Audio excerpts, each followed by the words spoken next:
Steamed Siakap homemade recipe. Fresh Siakap. Descaled and trimmed. Cut the sides for faster steaming and extra flavors. Rub some salt onto the fish. Lime, chili, garlic, coriander, ginger.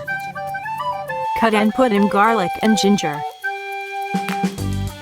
Cut and squeeze some lime juice onto the fish. For a better non-bitter taste, just squeeze the lime juice and discard the lime skin. Cut and put in the chili. Put in some tamari soy sauce.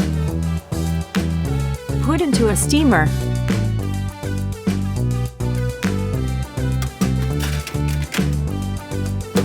Steam for 15 minutes on high.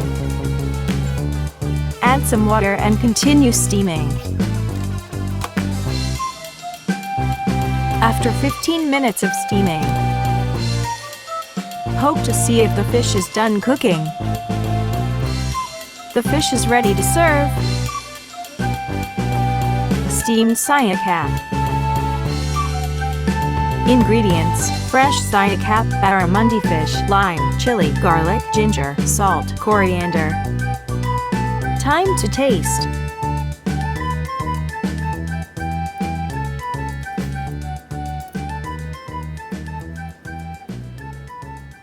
Mmm, yummy.